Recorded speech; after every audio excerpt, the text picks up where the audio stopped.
আইমা কখন ঘুমাইছে? আর এতক্ষণ তো তোমার কথাই জিজ্ঞেস করতেছিল। বাবা আসে না কেন, কখন আসবো, এত দেরি করতেছে কেন, জ্ঞান জ্ঞান করতে করতে ঘুমায় গেল। আসলে এত দেরি করলা কেন আজকে আসতে? পরিস্থিতি দিনকে দিন খারাপের দিকে যাইতেছে, ভালো কিছু চোখে পড়তেছে না। বন্যা, নদী ভাঙন, এগুলোর উপরে তো মানুষের হাত নাই, সবই আল্লাহর ইচ্ছা। দেখো, দুর্যোগ কাইটে গেলে সব স্বাভাবিক হয়ে যাবে আবার। ঠিকই বলছো, দুর্যোগ তো আমাদের একার না, দুধ কুমারের আশেপাশে সবাই।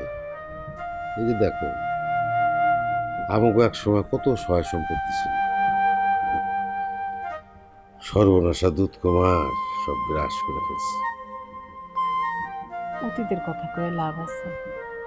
এগুলা নিয়ে দুঃখ কইরা কোনো অর্থ হয় কও? বাদ দাও এই সমস্ত কথা। আমাকে জীবনটা এরকম কেন? কোনো সময় আলো দেখতে পাই না, খালি অন্ধকার, বুকের মধ্যে কালো মেঘ ভেঙে চুরে দিয়ে ওঠে। মাঝে মাঝে মনে হয় কি জানো, আল্লাহ আমাকে জীবনটা এরকম কেন দিল? এই জীবনের কি অর্থ? তুমি না একজন শিক্ষক, হ্যাঁ? একজন শিক্ষক মানুষ হইয়া তুমি যদি এরকম হতাশার কথা কও তাইলে হয়? বিপদ কি আমাকে একলার? বিপদ তো আশেপাশে 10 গ্রামের সবার। কই এখন তুমি অন্য আর দশজনকে সাহস দিবা? তা না, কি কইতেছো এগুলা? জীবনে কি সব দিন সমান যায় কও? সুখ দুঃখ তো দুই ভাই, এই ভালো এই খারাপ, এটাই তো জীবনের নিয়ম। এখন খারাপ দিন যাইতেছে, দিন বদলায়া আবার ভালো দিন আসবে। দেখো, তুমি এত ভাইঙা পড়ো না। তুমি দেখি মাস্টার সাহেব মতো গুরু গম্ভীর কথা শুরু করলা।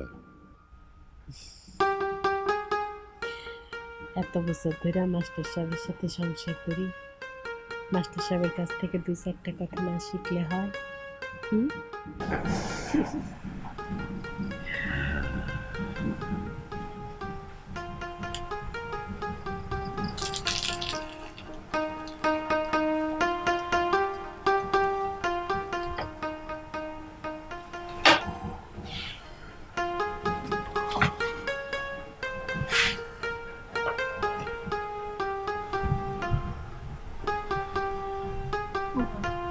শো কেন?